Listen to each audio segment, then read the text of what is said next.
Яңалыклар чыгарылышы үз эшен башлап җибәрде. Студияда Алина Хисматуллина. Хәерле кич. Сүзне сөйлиләрен әле дөрес түгән сильно доказать надо еще. Мәктәп бәдрәфендә законсыз рәвештә камера урнаштырган директорга карата җинаять эше кузгатылды. Машиналарны кайда куярга? Әлеге сорауга шәһәр мэры чалулар белән очрашуда җавап бирде. Муса Җәлилгә 111. Шул уңайдан чалдыга аның кызы Чулпан килде. Бала чаганың иң күңелле хатирәләрен студентларга һәм безгә сөйләде. Хатын-кызлар бәдрәфенә яшерен камера урнаштырган директор Иска Абдул мәктәбендә эшләгән. Экс-җитәкче белем бирү өлкәсендә диплом алган көннән бирле эшли. Әлеге скандал балалар психикасына ничек тәэсир иткән? Бу сорауга безнең иҗат төркеме урынга барып җавап эзләде. Вакыйга әлеге мәктәптә була, әмма безне бирегә кертмиләр. Директор да һәм аның урынбасары да ранода дип аңлаттылар. Хатын-кызлар бәдрәфенә камера куелганын узган елның сентябрь айында беләләр. Юнгыч астына беркетелгән күзәтү җайланмасын хезмәткәр күреп ала. Интернет челтәрендә мондый видеолар җитәрлек. Кайберәүләр шул рәвешле акча да эшли. Ә менә Иске Абдул поселогы мәктәбендә эшләүче директорның максатлары башка булган. Тикшерүчеләргә һәм авылдашларына ул шулай сөйләгән. Өйләнгән 2 малае бар. Тәртиплеме үзе? Тәртипле. Белмим инде. Ул туалетка кем засоряет микән, нәрсә микән дип шайтырып. 44 яшьлек Ират мәктәптә уку йортын тәмамлап диплом алганнан бирле эшләгән. Баштарак физика һәм төгәл фәннәр укыткан, аннары директор итеп билгеләгәннәр. Яшерен видео күзәтү турында белгәч, авыл халкы төрлечә фикер йөртә. Я в шоке. Какое у меня может быть отношение? Гелбәсе дә әйтәлмим. Ничек куйсын инде анда? Белмим. Сүзне сөйлиләрен әле дөрес түгән сильно доказать надо еще. Сүзне сөйләп кенә булмый. Прекрасный малай ул. Минем ул кызның класс җитәкчесе булды ул. Бер әйбердән эше булмады. Классный руководитель булып җирде ул. Анда әйберләрне мин вообще ишеткәнем дә булмады. Элеккеге директор үзенең җинаятьтә катнашы булуын таныган. Хәзер ул илдән чыкмау турындагы документка кул куйган. Участковый белдерүенчә, авылда яшәүчеләргә Ират тарафыннан куркыныч янамый. Иң мөһиме, үзләре дә белмичә корбан булган балаларның психикасына зыян килмәгән. Авыл халкы шулай ди. Нәрсәдән курыксыннар алар? Юк. Бер нәрсәдән курыкмыйлар. Директорны вазифаларыннан азат иткәннәр. Хәзер бу кәнәфидә икенче кеше. Җинаять эше судка җибәрелде. Гүзәл Шихапова, Ленар Султанов, Яңалыклар. Чалу укучылары Чуп полигоннарында нишлиләр? Табигатьне куркынычтан сакларга тырышалар. Экология оешмасы балаларны бу эшкә ешрак тарта башлады. Алар укучыларга экскурсия, Чуп җыюга багышланган төрле акциялар оештыралар. Белгечләр фикеренчә, бу проект яхшы эшли. Соңгы ел эчендә укучылар белән җыелган пластик шешәләр 700 килограмм булган. Шешеләр һәм тәгәрмәч резиналарыннан торган тау. Кай чакта бу чүпне без үзебез ташлаганга ышанмыйбыз. Моны күргәч, һәр укучы экологияның проблемалары турында уйлана башлый. Вообще очень радует, что дети задают вопросы на наших экскурсиях. То есть они не просто ходят и смотрят, они действительно интересуются, спрашивают, куда поступает этот мусор, как именно происходит процесс переработки, что потом изготавливается из этого сырья. Көн сайын экологик оешманың полигонына 200-300 тонна чүп кайтарыла. 90% безнең чүп бакларыннан. Калдыклар исә кабул итүче кырына салына һәм конвейер буенча цехка күчә. Работа оператора на приемочной яме, задача, точнее егошняя, это отсортировать крупногабаритные элементы и резину, шланги, длинные какие-то там, ну, не знаю, веревки, потому что это в дальнейшем мешает работе оборудования и наматывается. Чүпнең күп өлеше икенче чималга әйләнә. Кайбер калдыклар бөтенләй эшкәртелми. Сүз органика турында. Мәсәлән, бәрәңге кабыгы тогай чүплегенә эләгә һәм шунда тарала. Ә менә җиһазларны махсус полигоннарга илтеп яндыралар. Соңыннан чүпнең һәр төре пресслана һәм заводларга эшкәртелергә җибәрелә.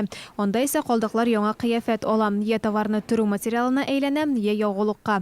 Укучыларның ярдәме зур. Алар макулатура, кулланылган батарейкалар һәм шешәләр җыялар. Мисал өчен, 60-нчы мәктәп 100 кило пластик шешә җыйган. Моңа бонус итеп аларны Чуп полигонына экскурсияга алып бардылар. Олылар да чүпне айырып җыюда ярдәм итә ала. Greenpeace'ның интерактив картасында Чаллы шәһәре булдырылды. Сайтта кулланылган батарейкаларның, ртүтле градусникларның, лампаларның, макулатураның, ире чүпнең һәм башка чималарның кайда кабул ителүе күрсәтелгән.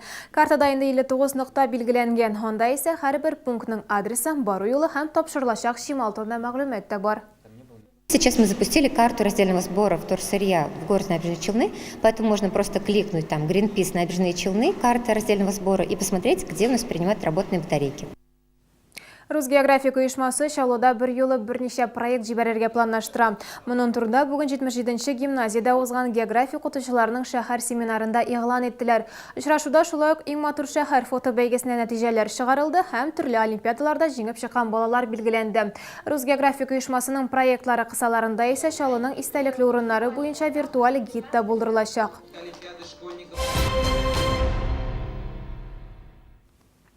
Шәһәрдәшләргә депутатларның нәрсә белән шөгыльләнүен һәм машиналарны кая куярга икәнлеген сөйләделәр. Түрәләр халык белән очрашты. 40-нчы мәктәптә 47-нче комплекста эшләүчеләр үзләрен кызыксындырган сорауларны бирде. Кайбер битараф булмаган шәһәрдәшләрне бүләктәделәр. Бірінші тапкыр мұндай ұшырашуда актив шәһәрдәшләрне бүләклиләр. Мисал өчен Александр Иванович Тамази-Киресилидзе бульварында нокталы төзелешкә каршы көрәшкән. Мактау хаты алырмын дип уйламаган, әмма бүләкләгәннән соң канатланып микрорайон халкын борчыган икенче проблеманы да әйтеп калырга ашыкты. Между домом 4712 и 15, где стоит садик, сделать там, значит, спортивный комплекс, чтобы наши дети не ходили по отвалам и не шмыряли. Шәһәр советы депутаты Олег Афанасьев ялыйты урыннарында нокталы төзелештең тыелганлыгын тагын бер хат искәртте. Тамази-Киресилидзе бульвары да шул исемлектә. Узган елда депутатлар 8 утырыш оештырган, 100дән артык карар чыгарган. Әмма залда утыручыларны икенче хәбәр күбрәк куандырды. В 2017 году КАМАЗ будет загружен, будем работать, будем дальше пополнять бюджет города, и эти деньги будут идти на развитие городской среды. Үзләренең соравын әйтергә кыймаганнар хат язды. Мэр барысына да җавап бирергә тырышты. Когда перестанут ставить машины на тротуар? Ответ. Когда перестанут ставить? Я свою машину на тротуаре, где вы живете, не ставлю. Уверяю вас. Поэтому давайте, вот сегодня правильно было предложение. Есть такая песня: «Никто не даст нам избавления, ни бог, ни царь, ни герой». Шулай да Наил Мәхдиев бу сорауны хәл итәргә кушты. Узган елда автозавод районында машиналарны дөрес урыннарга куймаучыларга карата 700дән артык беркетмә төзелгән. Шәһәр прокурорына да йөкләмә бирелде. Ул шәһәрдәшебезнең хезмәт хакы буенча биргән соравына җавап бирергә тиеш. Коммуналь хезмәтләр буенча булган хатларны шундук идарә итүче оешма вәкилләренә тапшырдылар. Гүзәл Шихапова, Ленар Султанов, Яңалыклар. Шаллы полицейскийлар ялган сөт продукциясы җитештерүче цехны япты. Ике шәһәрдәшебез спред һәм сыер майын җитештергән. Продукция республиканың төрле сәүдә шелтәренә сатуга куелган, шул исәптән Мәскәүдә дә. Күпләп сатып алучыларны интернет шелтәре аша тапканнар. 10 000 килограммнан артык сыер майы һәм спред кулланудан алынды. Стоять! Руки за спину! Руки за спину! Әлеге шалалылар Түбән Камага 3 тонна товар китергән. 150 картон капта 570 мең сумлык сыер майы. Дөрес сатып алучы гына оператив хезмәткәр килешү төзегән вакытта гаепләнүчеләрне һәм йөк машинасын йөртүчене кулга алалар. Здесь что делал? Меня наняли по объявлению. Да. Нижнекамск, говорит, груз есть. Я говорю, давайте, подъехал, их грузчики скидали, масло. Я вот везу, все. Груз какой был? Там масло, что ли. Где грузили? Ой, в районе Дараш 500, короче. Яшерен рәвештә эшләп килүче бизнес чәчәк ата торган булган полиция хезмәткәрләре товар саклана торган складны да, ялган продуктлар өчен кап җитештерелүче типографияны да ачыклый. Цех сәнәгать зонасында урнашкан була. Шунда ук икенче гаепләнүчене дә кулга алалар. Тикшерү барышында 600 килограмм продукт табыла. С целью пресечения дальнейшего распространения фальсифицированной пищевой продукции в розничных сетях Республики Татарстан были произведены проверочные закупки у клиентов подозреваемых, которые продавали данную продукцию под видом сливочного масла. В общей сложности по итогам мероприятий было изъято свыше 10 тысяч килограммов сливочного масла. Хәзер гаепләнүчеләр илдән чыкмау турындагы документка кул куйган. Гүзәл Шихапова, Гүзәл Хәбибуллина, Яңалыклар. Шулыга Муса Җәлилнең кызы килдем. Татар халкының бөек шагыйре туганга 111 ел. Шул уңайдан бүген Яршаллы педагогия университетында әдәби очрашу узды. Шулпан Җәлилова балачак хатирәләре белән уртаклашты.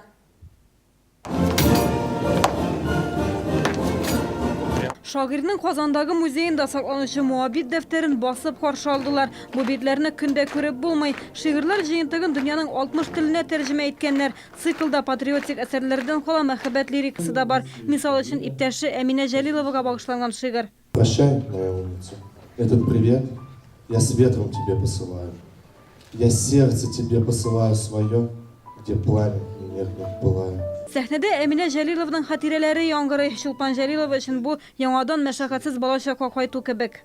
Это я, папа. Слышишь, доченька? Я уезжаю. До свидания. Чулпан, не открывая глаза, протянула руки и обхватила отца за шею. Я уезжаю, доченька. Можно мне ехать? Все еще не открывая глаза, девочка потерла щекой о грубое сукно шинели и утвердительно кивнула головой. Балачакның бар хатирәләре әти белән бәйләде мөхтәрәм кунак. Бүген ул тагын бер кат Муса Җәлилнең якты образын яңартты. Несмотря на свою безумную занятость, он ведь и жил просто весь в работе, в поэзии, в труде, в творчестве, в друзьях. Действительно, он жил как бы взахлеб. Просто вот как будто он пытался успеть все сделать в своей очень недлинной жизни. 38 ел яшәү дәверендә Муса Җәлил күп нәрсәгә өлгерә. Шагыйрь күпләрне илһамландырырга сәләтле булган иҗади мирас калдырды. Шәһәрдәшләр Советлар Союзы героен ел саен 9 май көнне ГЭС бистәсендә урнашкан һәйкәл янында искә ала. Гүзәл Шиһапова, Ленар Султанов, яңалыклар. Иртәгә Чаллыда Татарстан чаңгы юлы 2017 ярышлары узачак. Ил буенча әлеге чара бер атна элек үтте. Республикада исә көчле суыклар аркасында чаңгычылар күмәк ярышларны кичектереп тордылар.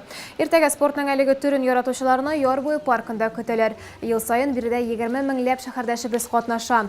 Ачылу тантанасы сәгать 11-дә башлана. Трасса озынлыгы 2 һәм 5 чакрым. Бу сезгә ишкерәсе соңгы яңалыгыбыз иде. Мин Алина Хисматуллина сезгә күңел яллар теләп сау булашам. Исән-имин булыгыз.